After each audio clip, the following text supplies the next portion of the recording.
Radha Madhava Kunja Bihari Radha Madhava Kunja Bihari Jaya Gopi Jana Vallabha Girivaradari Jaya Gopi Jana Vallabha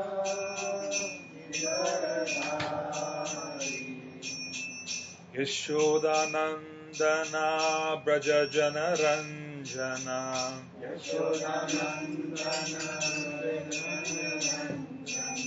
Yamuna Tira Vanachari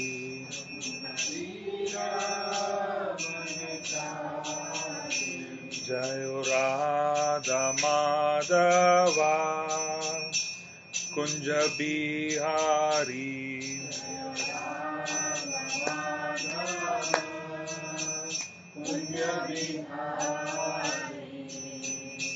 Hare Krishna Krishna Krishna Hare Hare Hare Ramo Ramo Ramo Hare Hare Hare Krishna Krishna Krishna Hare Hare Hare Ramo Ramo Ramo Hare Hare Hare Krishna Krishna Krishna Hare Hare Hare Ramo Ramo Ramo Hare Hare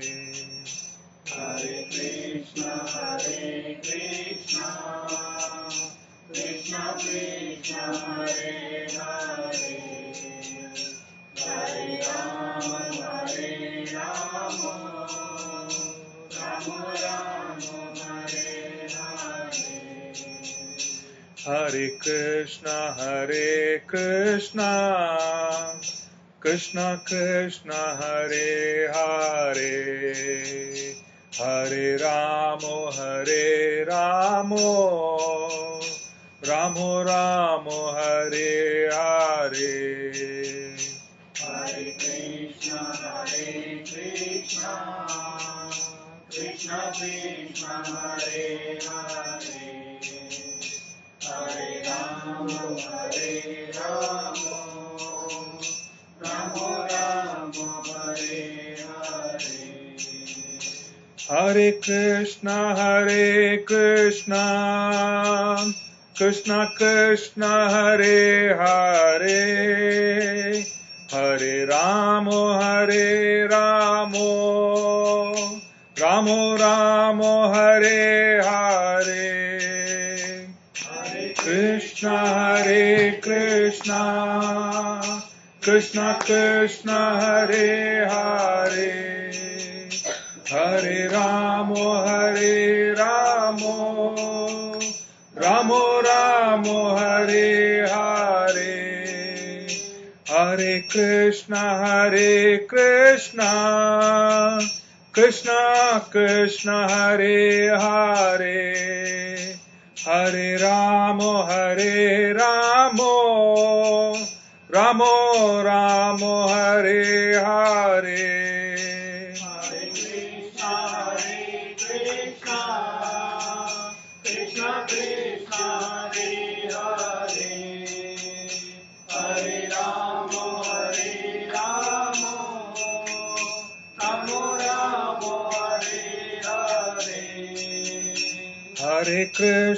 Hare Krishna Krishna Krishna Hare Hare Hare Ramo Ramo Ramo Hare Hare Hare Krishna Krishna Krishna Hare Hare Hare Ramo, Ramo Ramo, Hare Hare. Hare Krishna,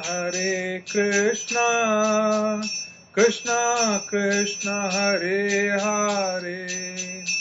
Hare Ramo, Ramo Ramo, Hare Hare. Hare Krishna, Krishna Krishna, Hare Hare. Hare Ramo,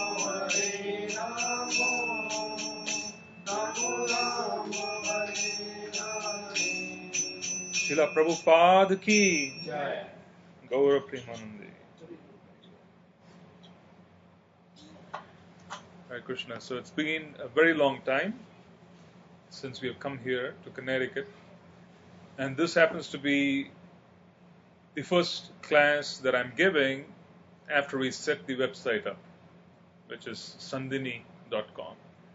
So I thought it would be appropriate if I were to speak in an introductory manner as to what we would be doing in the website, what is the focus of the website, what does Sandhini mean in the context of devotional service. I want to expand on the meaning of Sandhini. Why did we choose Sandhini?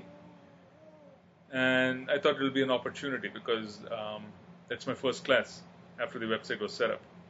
So the plan is for us to be able to do a lot more, be able to give regular classes in the Bhagavad Gita, Srimad Bhagavatam on a daily basis, or more frequent basis than what is being done now, and also speak on miscellaneous topics and give seminars, and use the online media, which is what we originally thought of, but then things were delayed. So let's talk a little bit about the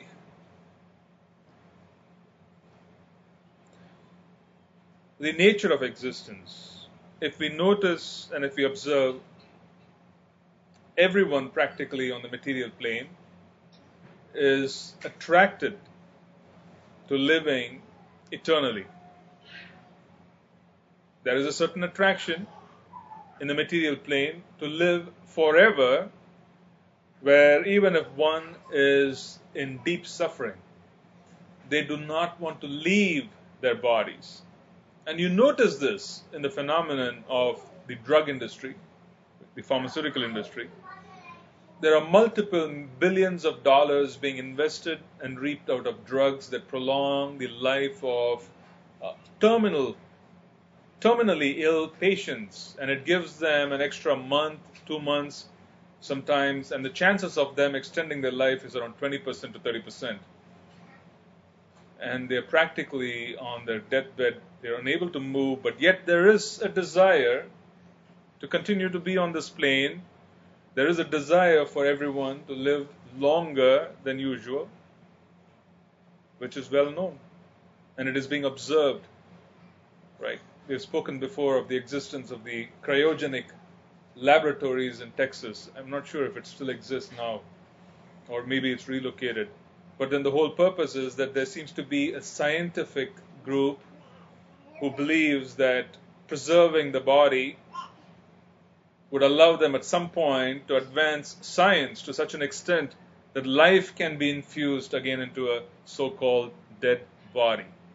So people who can afford to keep their body in cryogenic chambers, there's supposed to be some kind of a preservative level of temperature, extraordinarily expensive endeavor, and so only a certain class of people can afford it.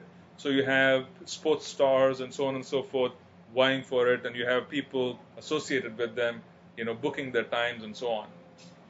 So there seems to be some extremity which we are noticing here, that there is a possibility, and people are so interested in living forever, even if they're terminally ill. And there's also this hope that the dead body would come back alive, even though there's been millions and millions of experiences around the world that it never happens. But there seems to be hope against hope. So there seems to be a very deep desire. This is something which is forthcoming at a very deep level of wanting to live eternally. And then you have the desire to constantly seek knowledge. And the lack of knowledge is seen from the constant arrangements that are being made to seek knowledge. So you have phones with special apps, you have computers with special apps, so you have all kinds of paraphernalia which are designed purely to satisfy the quest of a human being for information. Even though it's an information age, there's intense amount of data that is being processed. There is very little knowledge that is being gained, or there's very little wisdom which is being gained. There's immense amount of data which is being processed. Immense. To such an extent that someone who basically, there's always this particular aspect that someone who returns back home, he is being competed for that particular time, dinner time, as they say, TV dinners. Now the TV dinner possibly is a computer dinner or it's a laptop dinner, call it whatever it is. There's constant competition for the mode of delivery of information. So this is the information age, as they say. There's immense data that's being generated. Immense. So people basically are constantly in the quest for information. You have people attending radio shows on their drive to the workplace. And then you have TVs. And then you have the internet. And then you come back home and you continue doing what you did before. And then you watch and then you discuss the same phenomenon again and again. So it's just apparently it seems as if people are searching for something, and that search is very eluding. It's not something which is complete. So they're constantly getting into scenarios of wanting to seek some information, some piece of information. Now you have the book industry, and the book industry, almost 20% of the books which are being published in the United States and worldwide, English books, almost 20% are books that are called self-help books. And essentially, of these self-help books, you can say around 50% are books that are spiritually oriented or have a spiritual basis. And the self-help books are all about wanting to meet the quest of knowledge. So what is it which is telling us? What is the message which is being gained here when we see self-help books being sold? What is it which you're talking about here? Why is it that there is such a big billion-dollar, multi-billion-dollar industry of self-help books?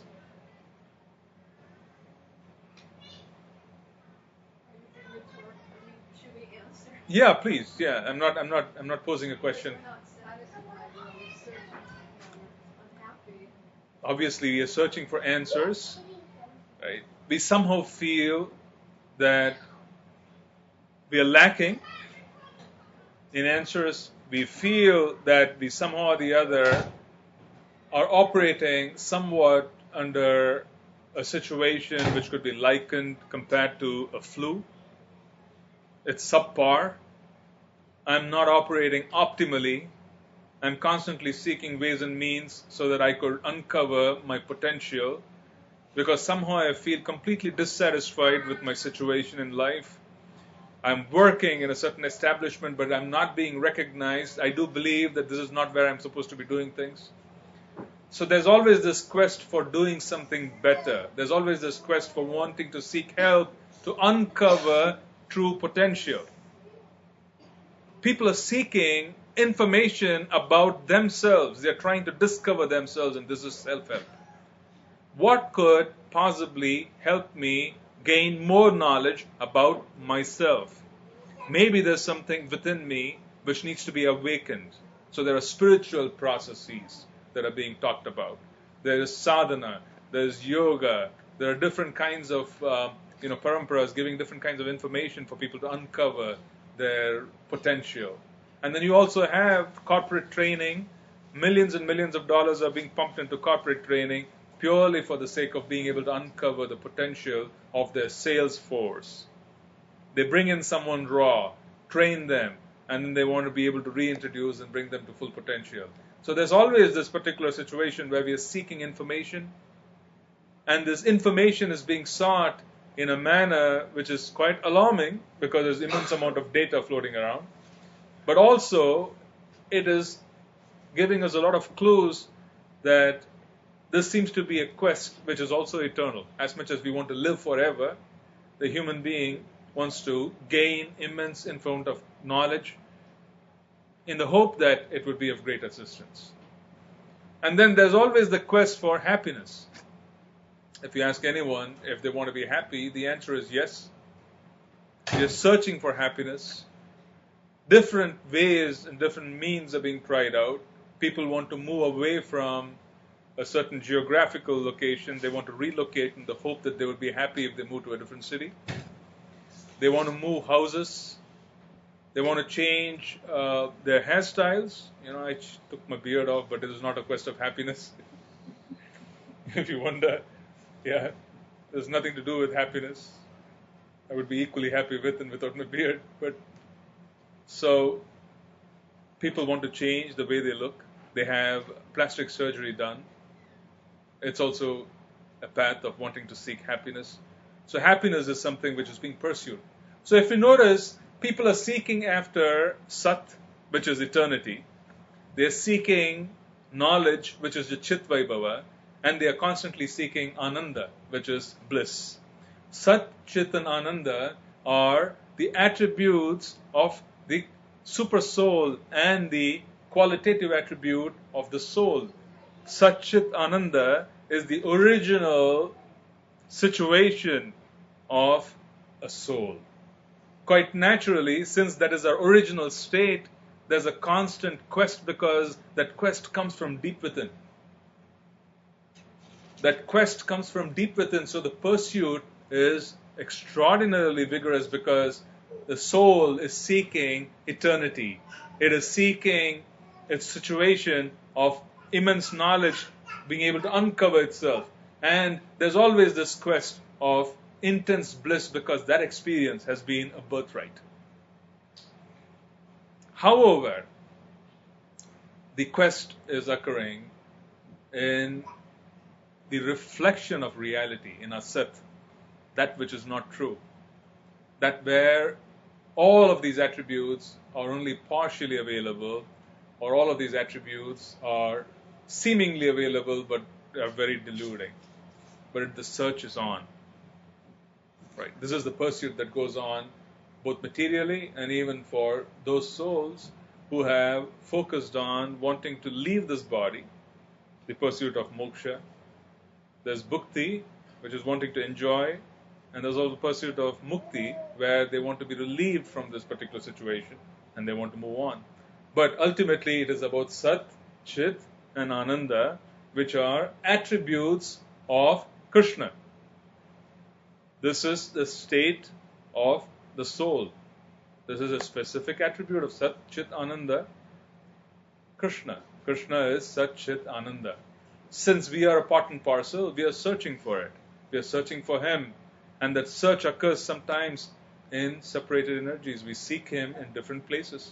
We do not seek Him directly, even though there's information about Him. Now,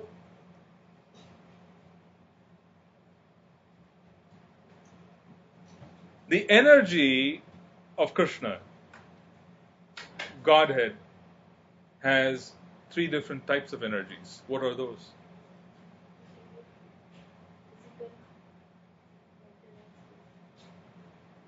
Godhead, Krishna. Energy, exactly. So there is the Antaranga Shakti, and then there is the Bahiranga Shakti, and then there is Tatastha. The Antaranga Shakti, which is the internal potency of Krishna, supports this Sat Chit Ananda state. Right. Whenever there is a certain attribute, it has to be supported by a certain kind of energy. So the internal potency of Krishna supports the state of eternity, bliss, and knowledge. Right. People are seeking eternity, bliss, and knowledge, and this is being supported by Krishna. Krishna is eternal. Krishna's associates are eternal. The spiritual sky is eternal. Is it not? Krishna's pastimes are eternal. And this is called Sat. It is the truth. Because when you classify something as being true, it cannot change. Something that is being classified as Sat cannot change on a month by month by month basis. It has to remain constantly true. So Krishna's spiritual existence, Krishna's very existence, which is spiritual, which is eternal, full of bliss and knowledge, Krishna's paraphernalia in the spiritual sky, Krishna's associates. When Krishna descends to the material plane, the Dham where he descends is a portion of the spiritual sky and is considered to be eternal. Right? Srila Jiva Goswami had questions for Lord Nityananda.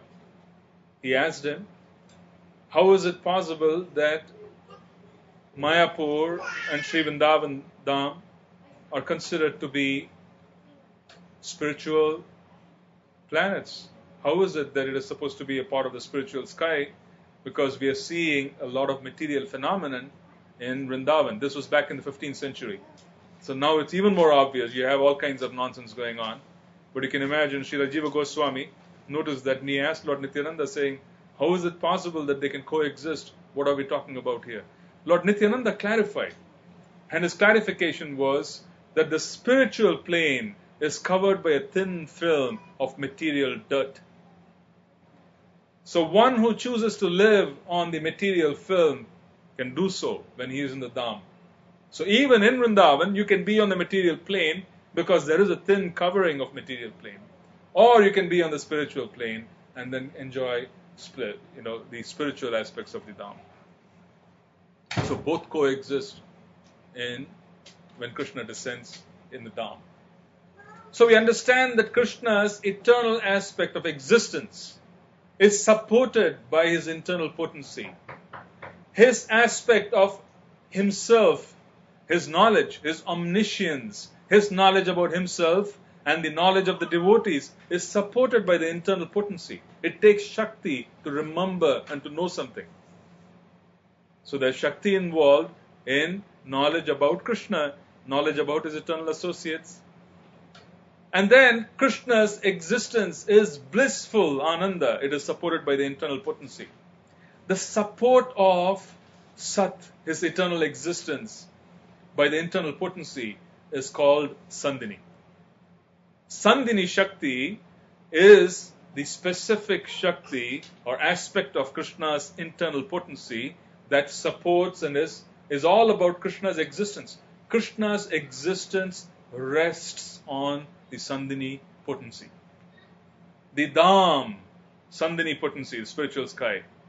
All his Nitya Parikars, all the expansions and all the personalities or eternal associates are a part of Sandhini Shakti.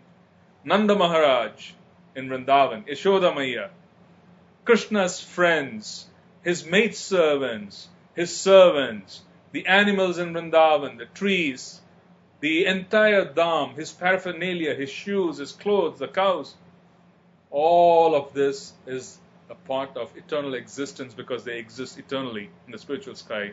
All of this is all about Sandhini, Sat. Every one of us, we have been told when you enter into Krishna consciousness that we have an eternal existence. Our existence here in this planet, when we return back to the spiritual sky, would be a flash.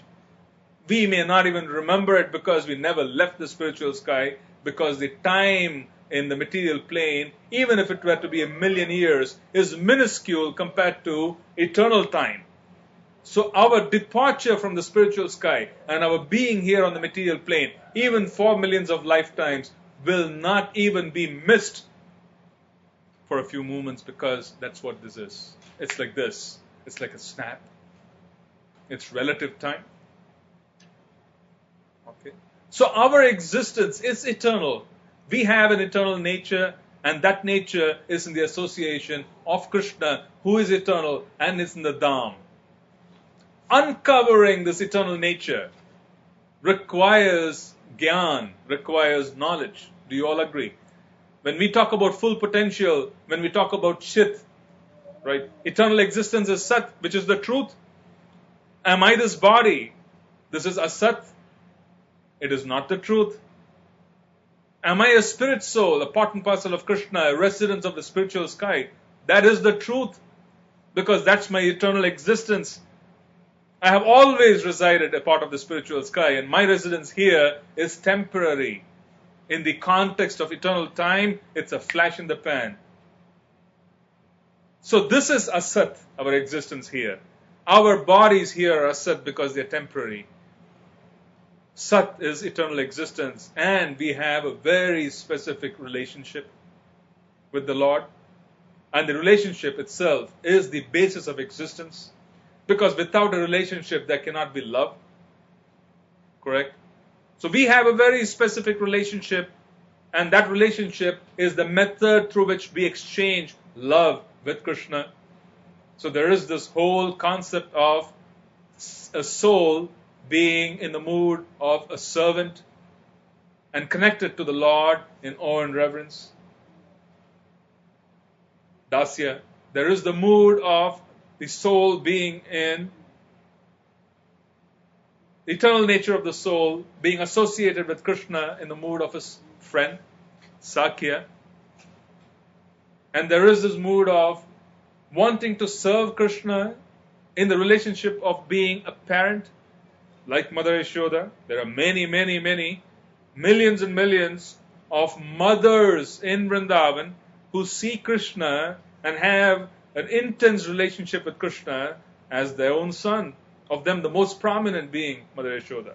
Just as much as the most prominent personality who has Madhurya, the relationship of being a consort with Krishna, is Mother Radhika.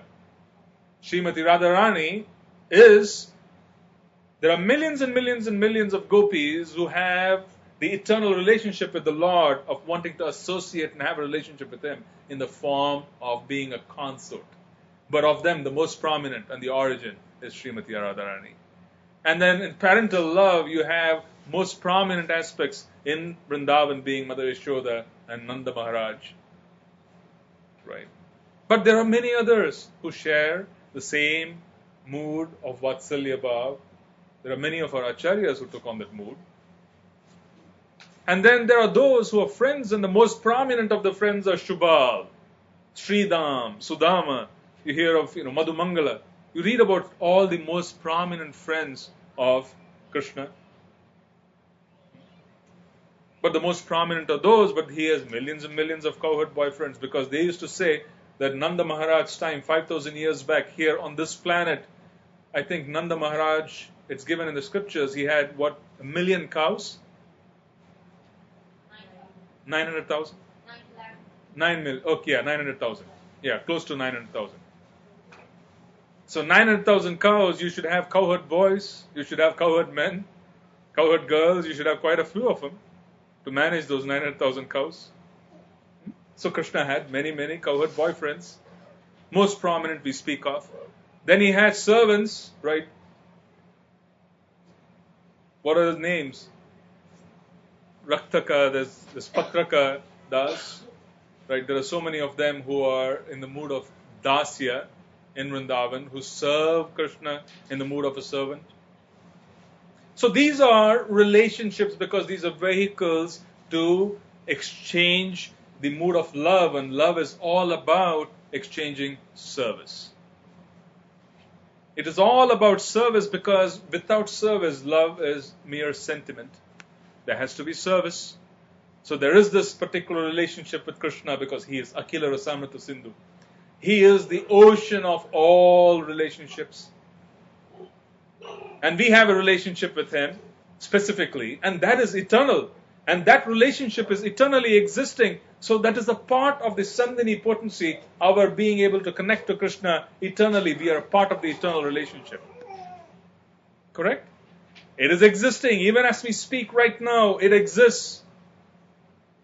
What are we attempting to do coming into devotional service? What are we attempting to do coming into the practice of spirituality?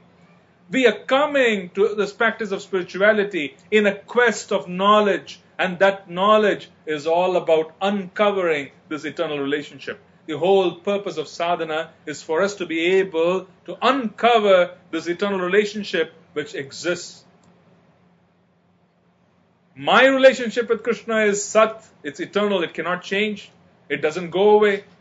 I'm uncovering it when I'm here on the material plane, and this existence is minuscule compared to my eternal existence.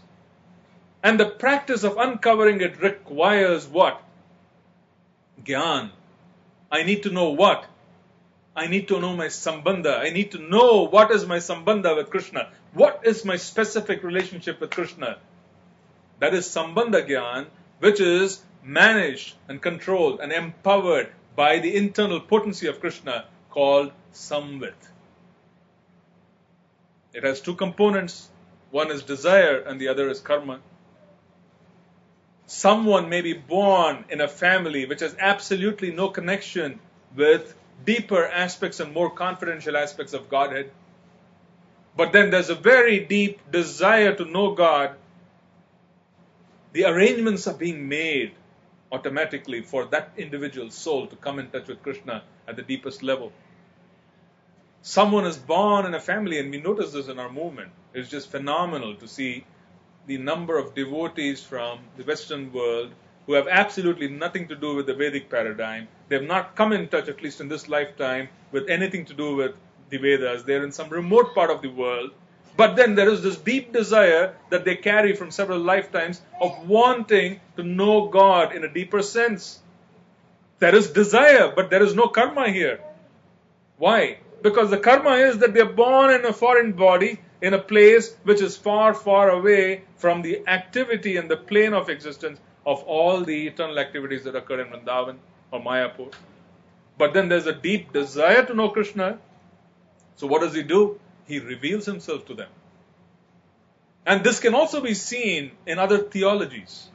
You have Christian saints who, even though being born into a specific aspect of information which does not have all the aspects of Godhead, but their deep desire to know the Lord is so great that the Lord reveals himself to them through their prayers. If you notice, there are many, I think St. Francis of Assisi, there are many, many Christian saints whose writings have a lot to do with some very deep realizations about Godhead. Their own scriptures which have been presented do not present such information. But then, that desire to know the Lord was so deep that Krishna reveals himself. And they write about it and they share their realizations, which is fascinating to see how the samvit potency, which is the internal potency of Krishna, reveals the sambandha gyan of what is the specific sambandha of that soul with the Lord. This is sambandha gyan. And then you have, finally, one receives sambandha gyan, starts practicing Krishna consciousness, of course, in different stages. Although Shraddha, you come in touch with Krishna through one of his devotees. Someone who has extraordinarily deep faith can deposit their faith in our chitta. They can deposit their faith in our consciousness. That particle of pure faith will destroy the material covering in our hearts and allow us to see our eternal nature. Although Shraddha, that specific term, Adho Shraddha, is where we come in touch with spiritual potency. When we come in touch with spiritual potency, it starts uncovering the material phenomena, and then we start wanting to associate with like-minded people. Sadhu Sangha occurs. After we associate with like-minded people, we engage in the practice of Bhajana Kriya. And by engaging in the practice of Bhajana Kriya, we start removing obstacles that have been self-created because we allowed an existence that is completely in tune with this planet and so far away from our eternal existence. So there are millions and millions of anarthas that are in our heart. But as we engage in bhajana, which is deep meditation on the Lord, and kriya, which is activity, because Srila Rupa Goswami, our most important acharyas, we are Rupanugas in the Gaudiya Vaishnava Sampradaya. We are all followers of Srila Rupa Goswami. And Srila Rupa Goswami makes a very specific statement. He says devotional service has to be done with the limbs. The senses have to be engaged. Devotional service is not about meditation. The senses have to be engaged. When the senses are engaged, then the senses become purified. The senses have to be engaged. This is the recommendation of Srila Rupa Goswami. So we engage in bhajana kriya, we engage in abhideya, we engage in activity with partial knowledge. When you come in touch with Krishna, what do you know when you come in touch with Krishna consciousness? In the first class, we are being told you are a servant of Krishna. That's it. We are just a servant of Krishna. We don't have any other information available. And then you are a part of an atmosphere of sadhus who are engaging in the service of Krishna. They somehow or the other drag us and make us engage in the service of Krishna. So we engage our senses in association with others. Sadhu Sangha. And after Sadhu Sangha and Bhajana Kriya has the ability to destroy the material aspects of our existence, which is aspects that are contrary to spiritual existence. This process of anartha nivritti is all about transforming the rocks and the boulders on the path and the glorious path of devotional service. Transforming them and understanding that they're stepping stones and not so much that they're obstacles that can make us lie down. This requires sambandha, chit vaibhava, which is samvit. Now, this is on the path to what? Let me refresh your memory again. What am I talking about? Yeah, I kind of ask questions when I come to post-lunch sessions. I've figured that out over the years that some questions help if it is post-lunch, unless you're fasting. Today is Ekadasi. You're probably fully awake because you've not eaten, hopefully, in the afternoon. So what is it that we do? What am I trying to do here? Why are we talking about Sambandha Gyan? Good. Because Sat exists. Sat has not changed. Sandhini potency that supports eternal existence exists. But Samvit is Sambandha Gyan, which is required. And that is being provided where we are slowly trying to uncover our eternal nature. And that requires Bhajana Kriya. And by performing Bhajana Kriya, we are uprooting unwanted inclinations that exist in the heart. By removing those unwanted inclinations from the heart, we move on and fix ourselves in devotional service. That is Nishtha, being fixed in the devotional service. But what does Nishtha mean? Being fixed, Nishtha. But being fixed in what? Being fixed in the eternal identity by the mercy of Sri Guru. Nishtha is Guru Nishtha. Faith in Guru is Nishtha. When the faith in Guru becomes extraordinarily deep, one is bestowed mercy by the Guru, which is Sambandha Gyan. The deeper relationship with Krishna is revealed to the person when faith in Guru becomes very deep. And what do we mean by faith in Guru becoming very deep? What is faith? How do you qualify faith?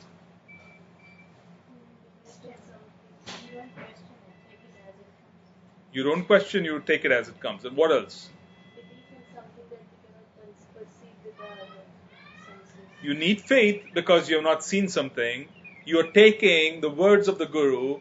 Most importantly, faith is acting upon the Guru's orders. Several years back, I was in Gitanagari. There was a seminar that was given by my spiritual master, Srila Bhaktitirtha Maharaj. And in the seminar, he had this workshop, which was moderated by, I think, one of my god siblings. And the question that was being raised was, people were being put on the spot. There was a panel of 10 people, 10 devotees. And they were asked, did you ever lose faith in your Guru? Okay. What was the answer, Mataji? What answer do you think they would have given, all the 10 people? They said, no, we never lost faith in our Guru. We are right there. And the second question was a trick question. Did you ever stop chanting in all these years after taking initiation? Yeah. There was one day when I couldn't chant. There were a couple of days in some cases, 3 days when I couldn't chant. I didn't do this. Then again the question was asked, did you ever lose faith in your guru? Yes. The fact is, if we do not follow the instructions of the Guru is telling us, chant the Mahamantra, associate with devotees, serve Krishna, serve the mission of Chaitanya Mahaprabhu, and everything that you need would be revealed. This is the instruction of Sri Guru. Having faith essentially means that we take that upon ourselves and follow it until the very last breath. That is faith. So the attribute of faith is not something of a mental state. We are talking about action. Go back to our statement earlier. When we talk about love, we are talking about action. There has to be a service bond. How do we talk about love without service? Similar fashion, one cannot talk about faith without understanding that there has to be action. Without action, it doesn't make any sense. It's not a sentiment. So, we perform service, and as a result of which our eternal identity is uncovered, and that particular phenomenon happens purely due to the grace of Sri Guru. It is the Sambandha Gyan, our relationship with the deity, with Krishna, is revealed by the Guru. It is given wonderfully in an article by Srila Bhaktivinoda Thakur, one of the most prominent acharyas in our line. He is a seventh Goswami, extraordinarily inspirational personality who single-handedly re-established the mission of Lord Chaitanya. Srila Bhaktivinoda Thakur writes about Pancha Samskara. One of the items of samskara, which is impression during initiation, is the Guru giving deity to the disciple and requesting them to worship. And that process specifically is to unearth Sambandha Gyan. This is specifically to remove and to be able to introduce the person into Sambandha Gyan. By worshipping the specific deity given by the Guru, if you notice in our scriptures, you find that every acharya had their own deity form, which was given by the Guru. They had their own name, if you notice. Specific acharyas, they have their own deities. It's also traditional that they give deities. They give Shaligram Shilas, they give a Govardhan Shila. Lord Chaitanya gave a Govardhan Shila that he worshipped to Srila Raghunath Das Goswami. These are practices of being able to provide sambandha, samvit, to the disciple. So that they, by worshipping those deities, would be able to uncover their eternal relationship. And that eternal relationship would be revealed by activity performed. Right. So this progresses on until we reach what? Until we reach the state of completely acting in our original state of knowing who we are, who is Krishna, what is the specific relationship, what is the activity that needs to be performed in that relationship. And then what do we experience in that particular state? Ananda, Hladini, Shakti. So you have Sat, which is the eternal relationship and eternal existence of the Lord. The eternal existence of the Lord rests on Sandhini Shakti. Information about Krishna and about the devotees rests on Samvit. And the bliss potency rests on Hladini. The Sandhini potency specifically has to do with our being able to enter into eternal service. Our being able to begin devotional service in this lifetime. And by the mercy of Sri Guru, attain Sambandha Gyan and then be able to continue this devotional service back again and integrate it to who we were. Continuing the devotional service. Continuation of devotional service is a manifestation of Sandhini Shakti. The ability of a preacher to speak is a part of Sandhini Shakti. Because now they're engaging in the prospect and the idea of being able to uncover the darkness and be able to provide information. Through the help of Sandhini, they speak. This Sandhini Shakti is represented by whom in the spiritual sky?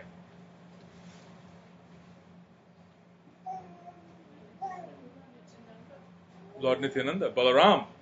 Balaram is Sandhini Shakti because the first expansion of Krishna is Balaram. He is the one who is the servitor Godhead. He is Sevaka Bhagavan. He has such deep motivation for service. He expands into the Dham. He expands into the eternal associates. He becomes Nanda Maharaj. He becomes Yashoda Maiya. He becomes the maidservants and so on and so forth. He becomes the bed on which Krishna lies. He becomes the paraphernalia. It is Balaram. Because he wants to serve. He is Krishna personified in the mood of service. So Balaram is all about Guru Tattva. He is the eternal original Guru. All Gurus come in the line of Balaram. And what do? They come and help us go back to our eternal service.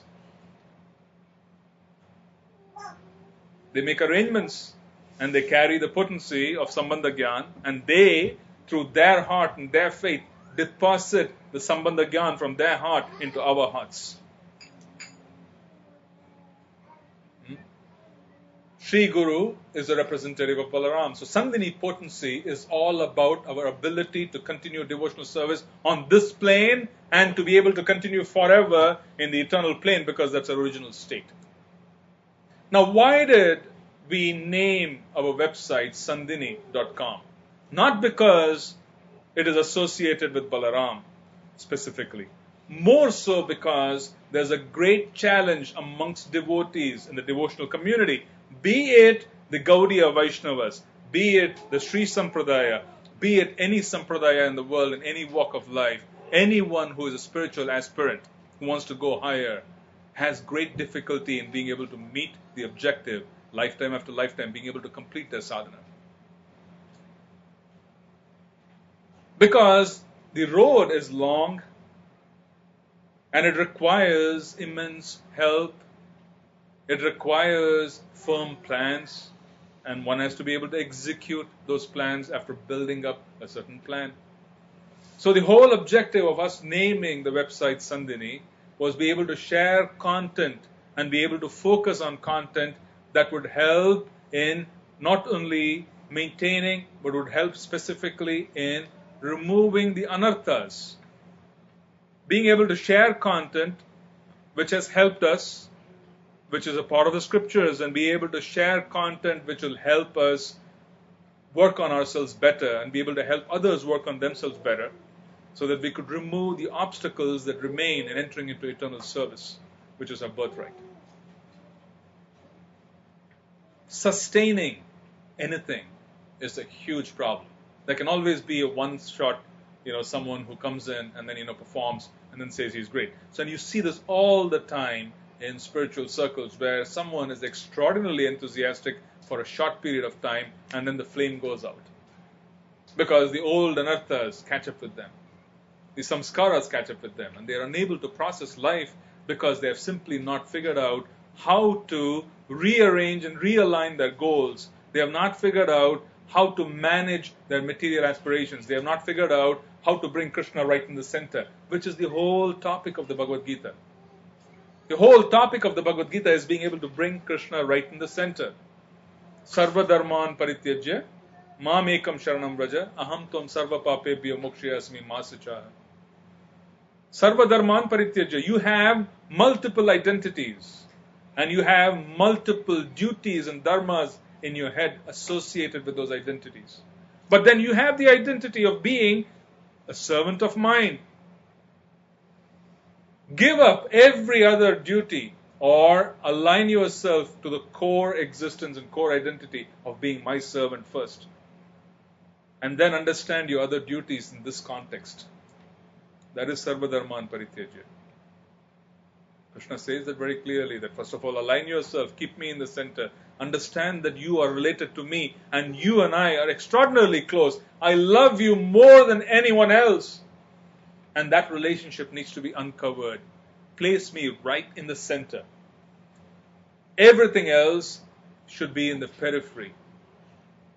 You relate to everything else in the world through the relationship of Krishna being right in the center.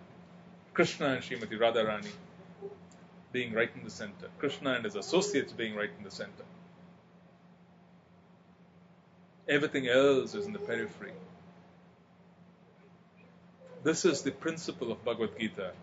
And all the techniques given in the Bhagavad Gita, chapter after chapter, verse after verse, is close to 700 verses, Krishna talks about trying to keep him right in the center. And then he talks about being able to align ourselves with him in a manner that would allow us to engage in eternal service. Can you pass the Bhagavad Gita to me, please?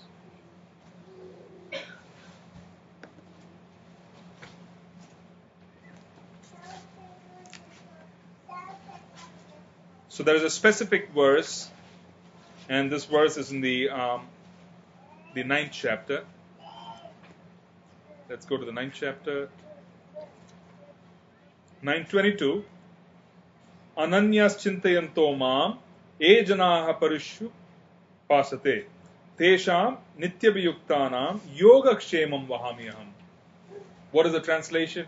The translation, please repeat after me. But those who always worship me with exclusive devotion, meditating on my transcendental form, to them I carry what they lack, and I preserve what they have. I carry what they lack and preserve what they have. This is eternity. I preserve what they have and I carry what they lack. Krishna is making a promise of what in this verse? He is making a promise of sustenance. He is telling us, I will sustain you. This is Sandhini. Krishna sustains us through Balaram. In fact, Krishna does nothing. Balaram does everything. That's our deep realization. It's a fact. Deep or undeep, whatever it is. Krishna does nothing, and that's his birthright. He is not supposed to do anything. He is the supreme personality. Balaram is a Sevaka Bhagavan. He says, how can I serve? Let me expand. Let me expand here. Let me expand here. Let me become this cowherd boy. Let me become that servant. Let me do this. Let me build up paraphernalia. That's Balaram's activity. This is his motivation. He says, then Krishna, don't engage in administration. Krishna, you are supposed to enjoy. You are Satchidananda. You are Govinda. You are the giver of pleasure to the senses and to the cows. Just focus on that part. I'll take care of everything. So he expands as Mahavishnu. He engages in the process of creation, maintenance, destruction of the material world. All the administrative duties are taken care of by Balaram. He says, Krishna, remain here. I'll go to Dwaraka. So first, the Vasudeva expansion. Vasudeva, Sankarshan, Pradyumna, Niruddha starts from Balaram. Krishna never leaves Vrindavan. Balaram says, I will take care of it. Krishna, you enjoy, my brother. Your position is to enjoy. I will serve you. I will serve you. That's all. That is my position. If at all there is any source of pleasure for anyone in this world, it is by serving Krishna. And that includes whom? Even Balaram. Balaram has no pleasure other than serving Krishna. Lord Nitai has no pleasure other than serving Lord Gauranga. Nothing exists for him other than serving Lord Gauranga. How can there be pleasure unless Krishna is associated and we are serving him? And that includes even Balaram. And that motivation of Balaram is the manifestation of the spiritual world, manifestation of the spiritual sky, the dham, the paraphernalia, people, relationships, gurus who come and say, come and serve, let me uncover your illusion so that you can come back into eternal service. This is Lord Nityananda's mercy, which is Sandhini. How can we continue eternal existence? By the mercy of Guru. By the mercy of Lord Nityananda, eternal existence is continued. When you start a temple project, be it any group, be it ISKCON, be it any kind of group, that manifestation of Dham occurs due to the mercy of Lord Nityananda. How does it occur? It occurs because he sees that there is collective purity and there's a deep desire to serve. So he wants to manifest through us, and he manifests a Dham so that Krishna could be served. That's Lord Nityananda's potency. Right. That's why we say that we treat the Aratik paraphernalia very carefully. The Aratik paraphernalia is Balaram. The Mridanga, which gives pleasure, is Balaram. So everything is done by Balaram because he is Sevaka Bhagavan. So Krishna's existence rests on Balaram. They're non-different. Krishna's existence rests on Balaram, literally and otherwise. You can see many pictures in the afternoon when Krishna is under a tree and Balaram says, "I'm tired." He places his foot on Krishna's lap and Krishna starts massaging. Sometimes Krishna does that. So they exchange those roles. He practically rests on Balaram. Balaram is Ananta. Krishna is resting on him. Everything is resting on Ananta. So that's Sandhini. Our ability to be able to draw the mercy of Sri Guru, draw the mercy of Sandhini, so that we can continue our eternal service, requires a focused attention in us being able to remove the obstacles that are in our heart in the form of anarthas. Anarthas are specifically that which has no meaning. We remove them. That which has no meaning for me to be able to engage in eternal service. Guru kicks it. Srila Prabhupada was walking in Manhattan. I think it was Manhattan. There were a group of devotees who were walking along with him in the morning walks. And I think it was just after winter, after an ice storm. There were puddles of water that had frozen. And Prabhupada took great pleasure in poking his walking stick and cracking the ice puddles. And he mentioned, "I will destroy all the obstacles that you have in the path of devotional service." He was an intense, very intense personality. He said, "I will destroy it." He used to show by example, he used to crack them. So the Guru destroys ignorance. And what is ignorance? Ignorance is a complete lack of understanding of who we are. Which is why we see such a quest for knowledge which is occurring in this world. Because people have forgotten who they are. They're seeking that information. They want to know Krishna Sambandha. They want to know the eternal relationship with the Lord, but it is manifesting itself in the form of going very deep into physics, going very deep into mathematics, going very deep into computer science. It is also said that one who has gone very deep into any subject would be able to see God. Einstein made this remark. When he went very, very deep into physics, he came to realize that there were powers that were far beyond his comprehension, and he turned spiritual. He made very powerful statements, so to speak.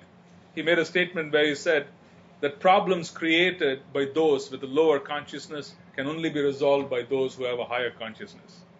This was a very powerful statement that was made by Einstein, right? The father of the person who mapped the human genome, right? The Human Genome Project, the bioscientist who mapped the human genome, when he went extraordinarily deep into the subject of being able to map the human genome, he realized that there was a supreme being, because he understood that this is just too intricate, extraordinarily well planned and executed to have happened randomly. There is a creator, there's design. So you can go into any subject very deep and you would realize that, oh, there's something supreme. And this is the case if you go very deep. Those who claim the non-existence of God are those who have superficially touched upon their own subjects, have not even gone deep into anything.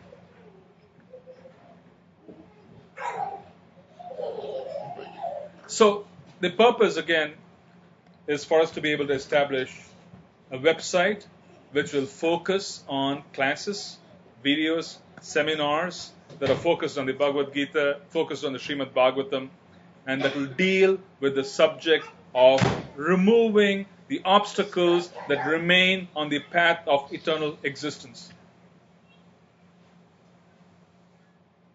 So we started Sandhini.com. After deep meditation by the mercy of Sri Guru, the name was chosen. But yes. Right. So we'll stop here and we'll see if you have any comments or questions. Like the gurus, our gurus, do they remember everything when they leave their body after they go? Can they remember what? I'm sorry. Everything over here, like in this material, but they remember their life over here when they go back? Who wants to remember anything of this world? No, but they say like when you take a guru, he guides your soul afterwards also. Well, that is a system. Let's put it this way. There's a very intricate system that is being managed from the spiritual sky, which is fail-proof.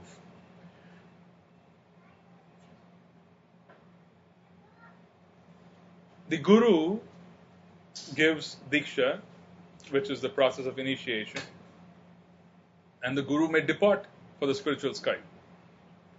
But once he is in the spiritual sky, he still has the ability to direct our progress. And it is managed by a very intricate system where there are representatives of the guru who carry his potency, or it could be that in some cases the guru himself comes back because he has service, he's called back. Everybody exists to serve. Krishna's pastimes and Lord Chaitanya's pastimes are occurring in every plane, so he comes back and then he helps the disciple move forward. So there are many ways in which Sri Guru can keep in touch with the wards. Sometimes directly, sometimes indirectly, and also depends on the potency of the disciple. How close and how deep is the faith of the disciple? How advanced are they for them to be able to connect to their spiritual master who is in the spiritual sky? Both.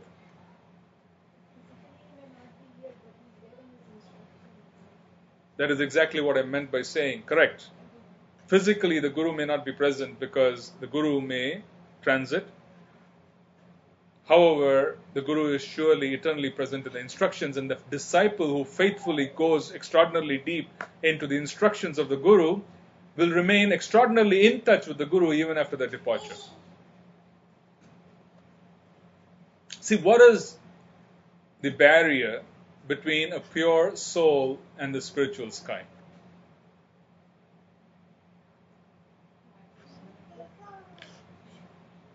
That's okay, please speak up. It is basically, the barrier is material. Both this guru who is in the spiritual sky and the disciple who is a pure soul are both pure, but the barrier which remains is material. So when the disciple is able to follow the instructions of the guru to the word and receives mercy and is able to deepen his sambandha with the guru, because sambandha gyan is all about knowing our sambandha with the guru.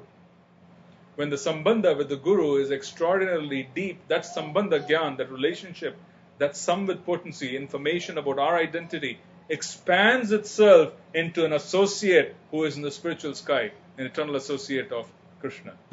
Because the guru is connected to such a person.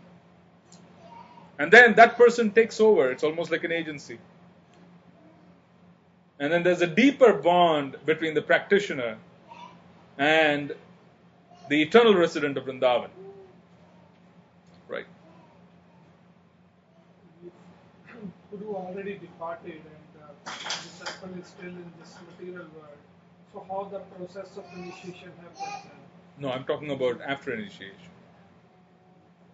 But if the person or the soul is initiated in the previous lifetime with that guru, and now that soul took another birth here in this material world, but the guru is in the spiritual sky still, so that means that soul cannot, that person, that entity cannot be initiated in the arrangements are being made.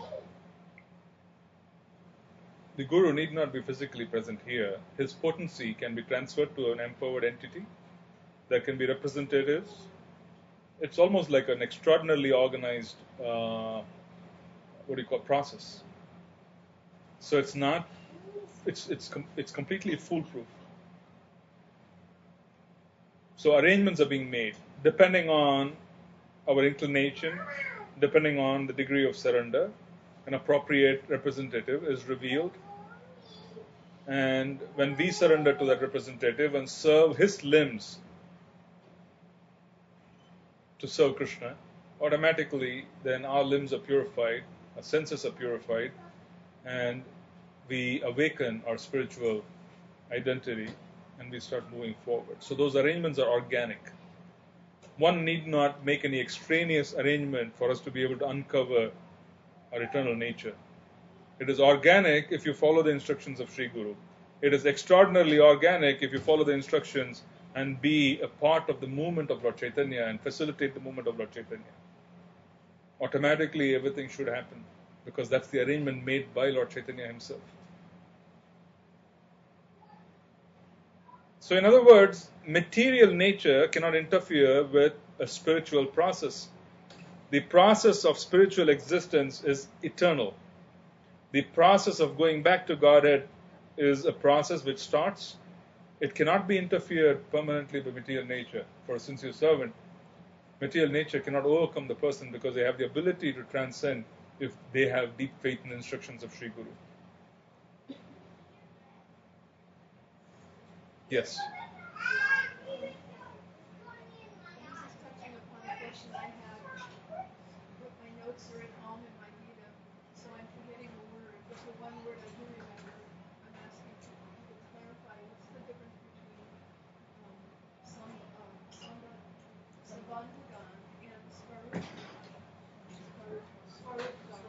Swarup Dharma, Sambandha Gyan, and Is that the same? it is. Because Sambandha Gyan, Sambandha is all about relationship. The literal translation of Sambandha is relationship. Sambandha Gyan, Gyan is knowledge. The uncovering of the knowledge of the eternal relationship results in us knowing what our eternal form is, knowing our specific attributes, and knowing our specific relationship with Krishna and the service that we do, and so on and so forth. It's all a package. So Swarup means the same thing. Eternal Swarup, yeah. And there is another word that also, that's why one of my questions at home written down for years anyway was, what's the difference between Swarupadharm and this word I can think of? So there's an, and it wasn't not this word, it was not Sambandhagan. Aviday? Was it Aviday? I remember it, but anyway, at least you clarified. Prayoja? Prayoja? It's I want to. And since we're on that topic, I recently found out from my friend's husband. I had a question many years ago. If your particular relationship with Krishna ever change, or is that always eternal? And somehow or another, husband said that he recently found out he's a devotee of Sri Prabhupada, a disciple of Sri Prabhupada, and he said yes, it actually can change. Did you also agree with that? Yes. That makes me happy when I heard that. I wanted it verified. It can change. It can change because spiritual reality is all about us being able to render service. To facilitate service, anything can happen. There's scope.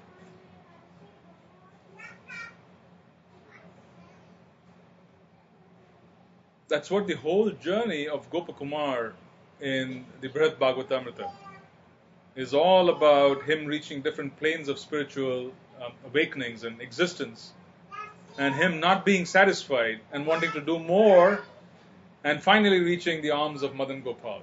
He wanted to go back to the Lord. So, yes, even after one reaches the spiritual sky, one has the ability to change the focus.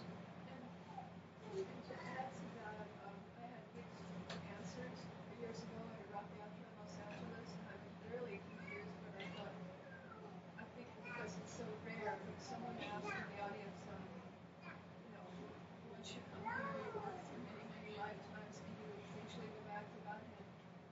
Will you ever come back in one place you read, oh, never, and another, this devotee answered, it could happen, and I was like stunned, but of course, my question then was, is there even a little memory of all the misery that we all go through here that we can bring back and remember so we never have to think, oh, I think I'd like to go down to the material place, Yeah, it's not. It's a question that is often asked because it kind of appears to be a contradiction Right. of sorts.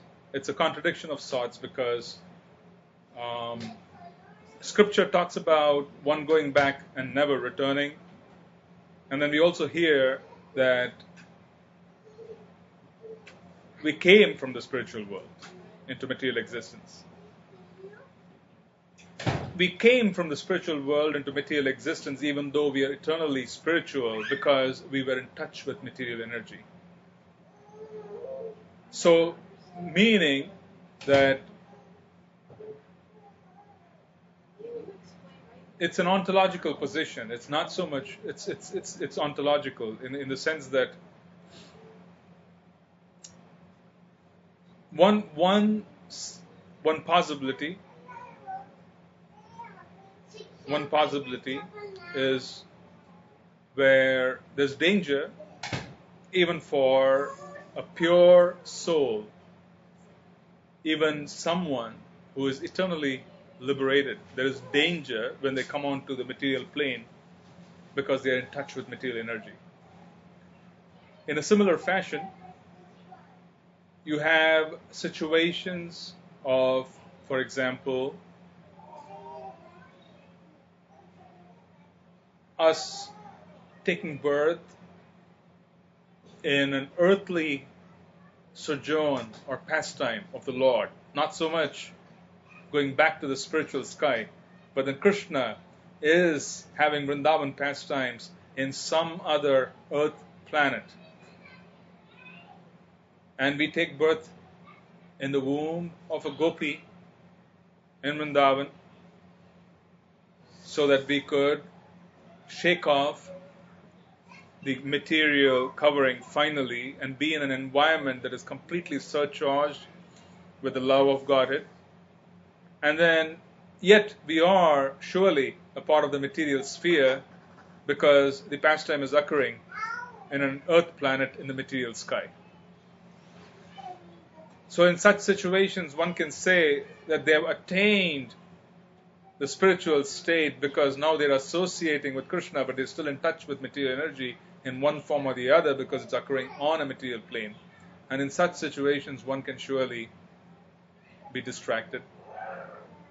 But now we were in the spiritual world. I've been told answers to this, like, well, we say to Krishna, well, I really am interested, or whatever, we should express either dissatisfaction with our service or maybe envy. I don't understand. But I've been told that Krishna warns us, don't, don't go there. But we have free will. But you mentioned coming up content, connection with the material. We are never, when we are in the spiritual world, having those thoughts. There's nothing material yet there. That's what I'm trying to say. It's the way we want to understand it. It's a complex situation, and what I was trying to say was that it depends on where the pastimes occur. If you're not in touch with material energy, you cannot fall down. You have to be in touch with material energy for those motivations to arise. Material motivations. That motivation can arise because someone or the devotees who are coming back can associate with Krishna. Let us say, for example, we have been given the opportunity to chant the holy names of the Lord.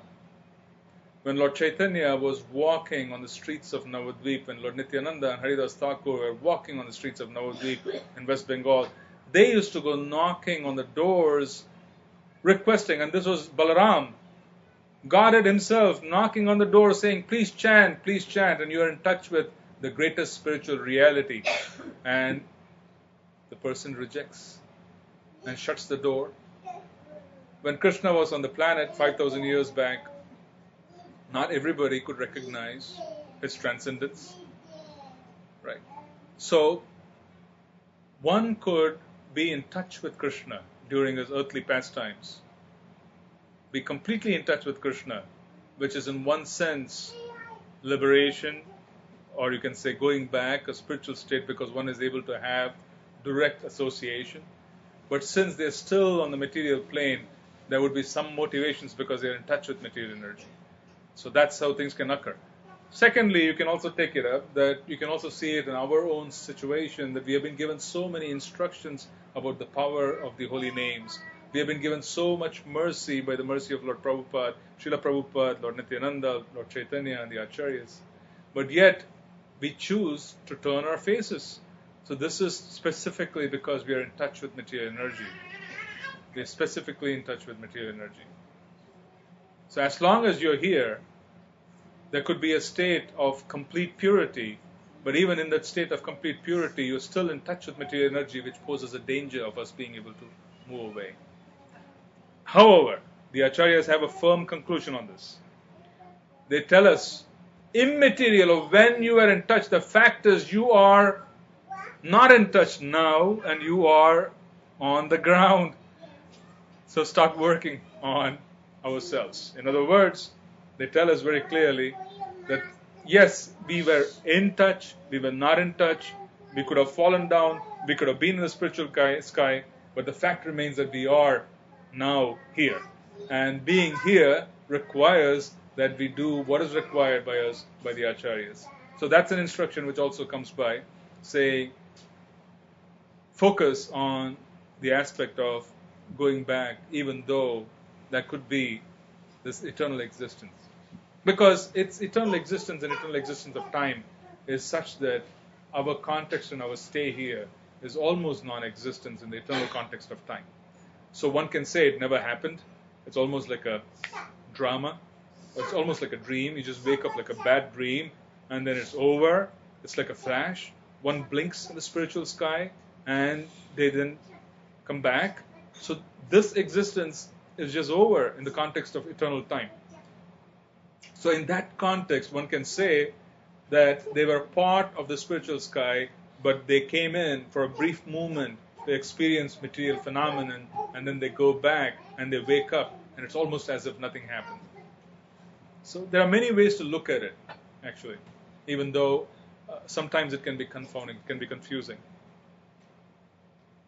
One time somebody asked a similar question in the temple, and Derek he gave a very nice example, saying that somebody is standing beside the water and somebody pushed him into the water.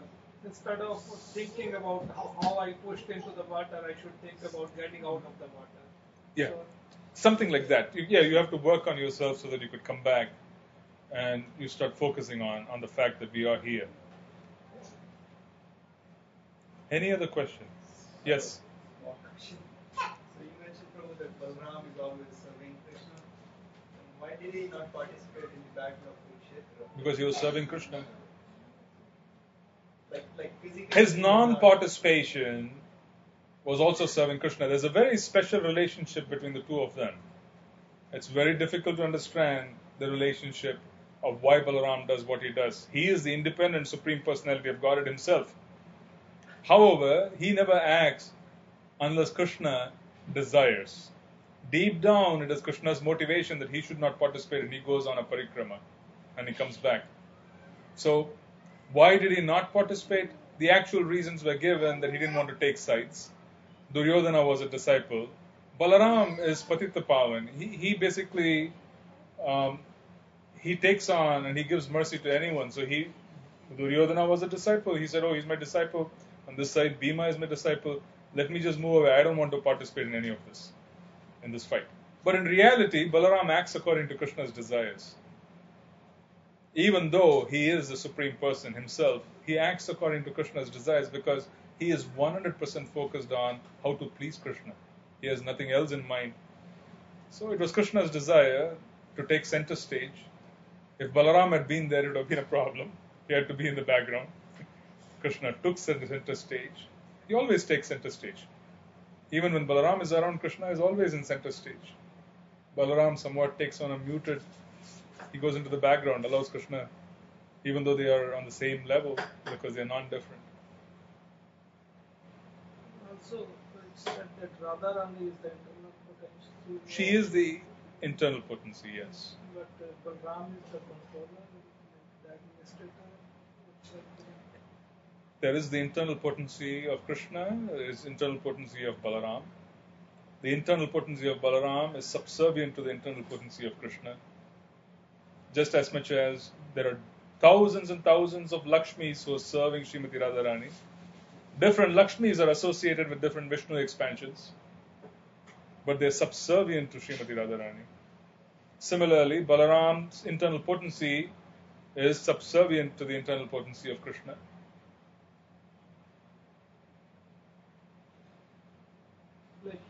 Radharani has the higher position. She is the highest position because she is the internal potency of Krishna. She and her Ashtashakis are the highest position. They are all on the same level. But first expansion was Balram, so Radharani existed in parallel. First expansion of Krishna is Balaram. Yeah. The internal potency of Krishna is Srimati Radharani. The internal potency of Balaram is Ananga Manjari, who is the sister of Radharani. Can you say that one more time? I'm sorry. Just want to say it again, what you just said. The internal potency, the Antaranga Shakti, or you can just look at it this way. The consort of Krishna is Srimati Radharani. Balaram is a direct expansion of Krishna, no difference. He also has his consort. His consort is Ananga Manjari, who is the sister of Srimati Radharani. You're competing with that air conditioner. I just didn't hear you. Sure. So No problem. Radharani always existed even before Balram was expanded, right? So she was always inside Krishna. There was no such thing as Balaram did not exist. Balaram and Krishna are eternal. But When when we say first expansion, first expansion, it literally means that Krishna expanding to serve is Balaram. Krishna wanting to receive service is Balaram. But that particular event would have happened at some point of time. In eternal time, there's no such thing as past and future. It's always in the present. I can argue. Go back and forth. Many contradictions coexist in harmony in spiritual life. They coexist in harmony. You hear the Brahma Samhita, you hear of what? Krishna being what? Navayavanam, which is he is always in the freshness of youth, but then the same Brahma Samhita calls him Purana Purusha. He is the oldest, but he is the most youthful. Apparent contradiction, but they coexist in harmony because that is spiritual life. You have contradictions existing in harmony. This is the concept of diunital existence. It's called diunital in philosophy, this existence of harmony. Even though apparent contradictions coexist, they're existing in harmony. Amazing. Amazing. Right? Like Lord Chaitanya's Achintya Veda Veda Tattva. Simultaneously one but different. How can something be simultaneously one and be different? Spiritually possible, materially not possible. It can exist complete harmony. One can be simultaneously one and completely different. Really is no contradiction in my understanding, was simply because I just didn't understand the material enough or have enough information, so it seemed like a contradiction. Yeah, I mean, yeah, you could say that, yes. Yeah, it always is. It always is. When you go deeper, the contradictions disappear. There are no apparent contradictions. But it appears to be, at least at face value. Anything else? You mentioned whether it is Vaishnava Sampradaya or Sri Sampradaya. I've heard Vaishnava Sampradaya No, before. I'm sorry, Gaudiya Sampradaya or Sri Sampradaya. Sri, I don't know. Can you please? Yeah, there are 4 bona fide Vaishnava Sampradayas, and there are personalities who are the heads of these bona fide Sampradayas. So the Brahma Madhva Gaudiya Sampradaya, the Acharya is Sri Madhvacharya, and the deity who started it, or the most prominent personality, is Sri Brahma. And then you have the Sri Sampradaya, which is the Sampradaya which focuses on Sri Lakshmi. And then the most prominent Acharya is Sri Ramanujacharya, bona fide Vaishnava Sampradaya. And then there is a Rudra Sampradaya, and then there is a Kumara Sampradaya. Both of them have prominent Acharyas, and these are bona fide Acharyas. Bona fide Sampradayas in the Vaishnava lines. Rudra is Lord Shiva, and then Kumara Sampradaya is basically the Sanat Kumaras, the 4 Kumaras. sons of Brahma, they are the originators of the Sampradaya. There's a disciplic succession where the Acharya provides information, and the origin of information started from the Kumaras. So we all belong to one sampradaya or another, and it is a matter of getting in touch with that knowledge to know where we belong, or It is a desire in the Gaudiya Vaishnava Siddhanta. We are wanting to go back to Goloka. We want to establish a very intimate relationship, re-establish an extraordinarily intimate relationship with the Supreme Lord. In his village pastimes, where it's informal, the Sri Sampradaya predominantly focuses on worship which is reverential. There is awe and reverence. They worship Krishna in his expansion as Sri Narayan, as in his Vishnu forms, where the worship and the mood is more of servitude as a servant, as opposed to more informal relationship as a friend and lover and parent, as we do in Vrindavan. So different sampradayas have different ways of being able to look at the Lord. There are different planes of existence, and they have given theology, they have given practice, they have given mercy for the aspirants to be able to reach those planes of spiritual existence and understand the Lord based on that. So different levels of knowledge, but they are bona fide, all of them are bona fide Vaishnava Sampradayas.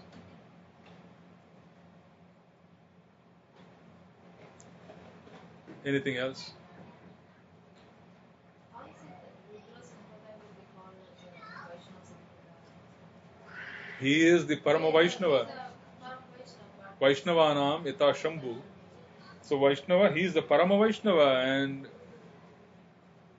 he and the Sampradaya where he is motivating, and he is the predominant personality who is motivating the worship of the Lord, is the Rudra Sampradaya. So it is the Rudra Sampradaya just as much as the Kumara Sampradaya, the Brahma Madhva, Gaudiya Sampradaya.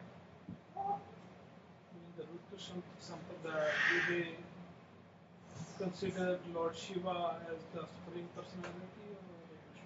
Or Every Vaishnava Sampradaya, Vishnu is supreme. The position of Lord Shiva is very well understood as being simultaneously one but different. He is compared to yogurt as opposed to milk. In one sense, yogurt and milk are the same. In another sense, they're different. But he is the greatest of all servants. He is the greatest of all devotees. Vaishnavana Meta Shambhu. His constant meditation is on the lotus feet of the Lord. He has extraordinarily special affinity for Ananta, Balaram. He constantly meditates on Shankarshana. That is why he is called Shankar Bhagavan, because he is worshipping Shankarshana.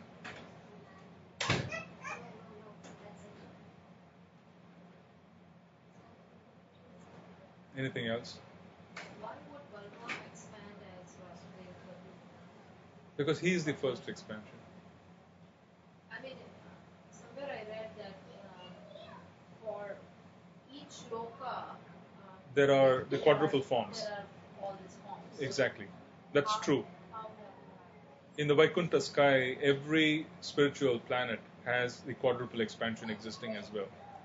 So there is the first quadruple expansion, which is in Dwaraka, and then the second quadruple expansion in Mahavaikuntha, and so on and so forth. And every spiritual planet has one of this. You got to realize that what we're talking about is a spiritual function provided by the quadruple expansions of the Lord. It's literally Vasudev, Sankarshan, Pradyumna, Aniruddha. Vasudev, Sankarshan, Pradyumna, and Aniruddha are four different quadruple forms which you will find in every spiritual planet, and they perform a certain function. They have a certain function, there's a certain role. The universal mind is Aniruddha. Intelligence is Pradyumna. Shankarshana represents the false ego or the ego, and so on and so forth. So they have very specific functions in different areas, and they represent them. Administrative, you can say. It's administrative. We always have seen Mahavishnu in some picture. We have always seen, but we have never seen Vasudeva in some picture or something. Well, there are them some form kind of. there are different amsas. Aniruddha Amsa, for example, is the super soul. Kshirodakashaya Vishnu is Aniruddha. Right. Specifically, you can say, for example, when Krishna appears as Lord Hayagriva with the horse, that is Aniruddha. Right. And then Pradyumna, he controls the mode of passion. He basically provides impetus. So he expands himself in terms of creation. So they say that Garbhodakashaya Vishnu, who facilitates the whole process of creation and so on, is associated with him. And then you have the destruction aspect and the whole aspect of being able to maintain and destroy, which is Sankarshana. Sadashiva, Shiva, Ananta, that is the Sankarshana aspect of it in Narayan. So you have a lot of these are administrative aspects to administer functions in the material sky. Very complex. Very complex. It's complex in the sense that it is vast, because do we know anything about the material sky? The fact is that we are an extraordinarily small planet in the material sky, which has billions of universes, and the material sky is only 1/4 of the total existence. 3/4 is the spiritual sky. So you can imagine the variegated expansions of Krishna in the spiritual sky and the planets and the different forms and millions of expansions. Unbelievable. Unbelievable variety and variegatedness. There are different versions of the Srimad Bhagavatam in different universes. Different yugas have different occurrences where a certain personality takes birth. It is said that in some versions of the Bhagavatam are far more extensive than what we have here. Because there are different planets, there are more expansions and more katha, there's more voluminous literature. So there is so much spiritual variegatedness that one cannot even fathom the extent of what it is. One cannot even fathom. If this information is inconceivable for entities like us, why was this information not even revealed? Why was this information given in our scripture if we are not even able to understand this complex structure? We are not able to understand because we have Kali Yuga brains. But the scriptures are eternal. And this is conceived. A person who has attained purity can visualize these truths. A person who has attained complete purity can visualize Garbhodakashaya Vishnu. They can visualize Kshirodakashaya Vishnu, the super soul. They can see the different avatars of the Lord, the different pastimes occurring. They can move from one spiritual planet to the other. So this whole phenomenon of creation, maintenance, destruction given in the Srimad Bhagavatam is a realization of Srila Vyasadeva. And this is factually realized by one who is pure. That is the conclusion of the Shastras. That this is to be realized knowledge. As one's faith deepens, one becomes more pure, their experiences of spirituality expand. And as the experiences of spirituality expand, they start living the Shastra. Shastra is not read. They literally start living the Shastra. They start being able to visualize. They are able to see. They are able to see the expansions. So these truths are not fiction anymore. So the way you approach Shastra is with deference, understanding that it is not within our capacity to understand, but if I submit myself, pranipatena, pariprashnena, sevaya, one is able to receive this knowledge by the mercy of Sri Guru. And this is revealed knowledge. This is realized knowledge. 100% true. 100% true. Srila Prabhupada used to say, why are you doing so much research? Everything is there in the Srimad Bhagavatam. Why do you want to go and try and visit the moon planet and the Mars planet? We have already told you that you cannot do so in these bodies. It's in the Srimad Bhagavatam. But the Srimad Bhagavatam was not written by word. It was realized by Srila Vyasadeva, and one who is spiritually advanced can realize it too. He did not provide literature which cannot be realized. That is the reason why it is parampara prapte, where you have parampara giving us the knowledge, because there are personalities in the parampara who have realized this truth. They hear from a spiritual master, one from who has realized the truth. You hear from a spiritual master who has realized the truth, and by hearing so, we realize the truth. So it's passed on. But the problem is, though, like people who even don't want to believe, like they take advantage of this and they see all this as fiction, and they basically misinterpret it, create it, and they kind of that's what is spread it. Means it's all, and they call it mythology. There is an extraordinarily strict selection process. The mercy has been thrown wide open by Nityananda. He practically opened the doorways of mercy to the entire universe, saying, whoever wants to enter into the pastimes of Lord Chaitanya, you are free to do so, because he has ordered me to enter and allow anyone and everyone to participate. The doors are open, but then the process becomes extraordinarily selective because you come in touch with it based on your adhikar. Book distributors have realized this. Sometimes the best way to distribute one of Srila Prabhupada's books is to be able to open it and show them the pictures. If someone has pious inclinations, they may not have come in touch with the scriptures. They look at the pictures, they get immediately attracted, they want to grab the book and they want to look at other pictures and so on and so forth. Sometimes when you open the book and you show it to people who are impious, who are atheistic, who do not have the adhikar, who are probably even demoniac, they just shut the book, they move away, they push you around, they just don't want to have to do anything with it. So it is a selection process. I can give you several examples. There are many, many people who get caught up in some word or something which they take out of context or even in context, which Srila Prabhupada said. Oh, Srila Prabhupada said this. They get caught up in something, and their spiritual life practically comes to a standstill after that because they get caught up in that word. And they lose faith in everything else.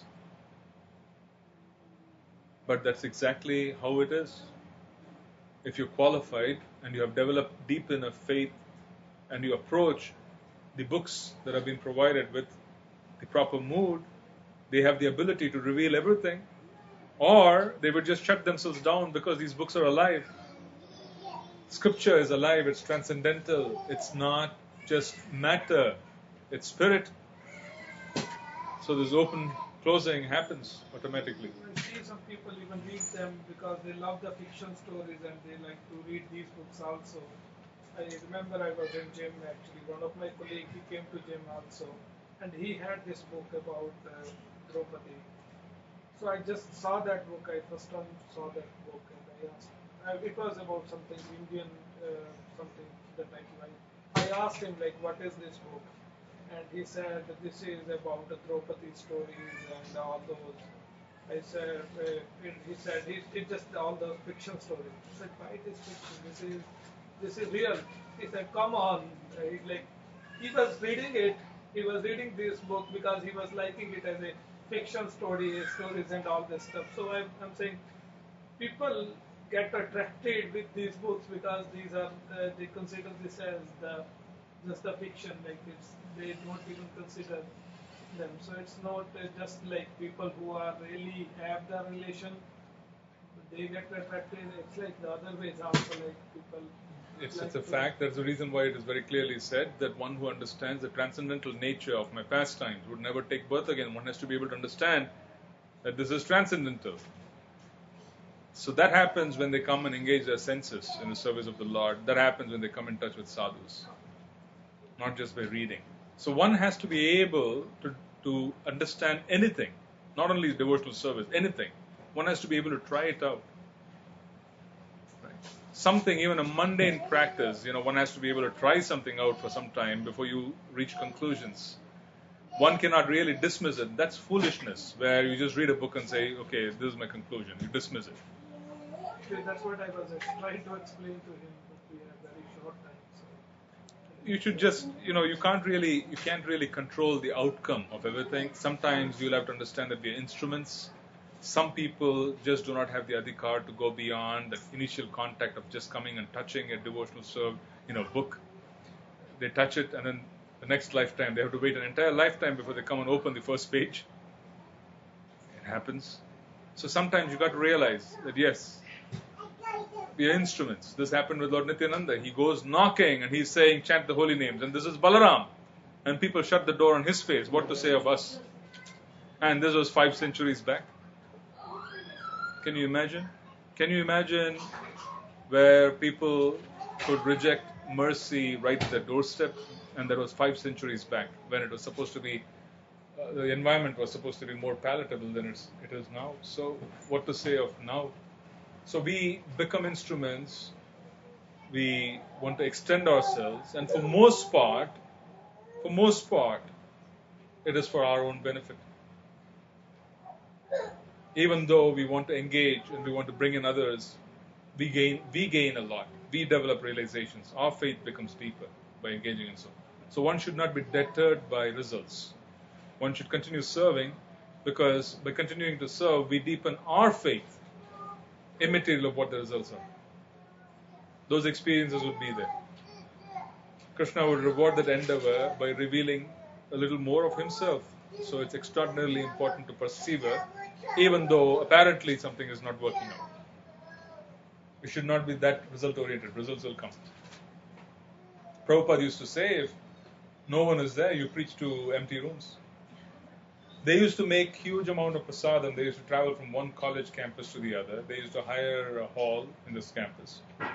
And not one student would turn up. And this used to become extraordinarily disappointing for some devotees in the early days. And they used to write to Prabhupada saying, we seem to be spending a lot of money.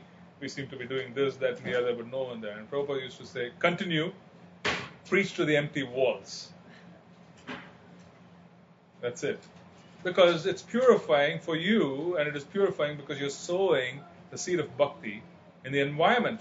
And that has the ability to destroy material consciousness. One never knows how things work. So, Sometimes speak in an empty room and record and hear that later himself. you could do that. I mean, I think there are enough people and opportunities for us to be able to speak to these days.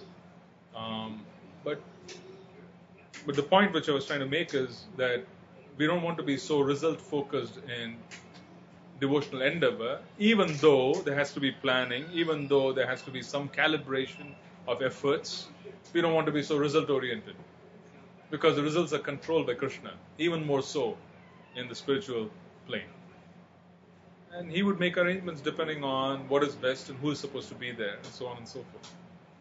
How many years did Prabhupada have to wait after receiving instructions from his spiritual master?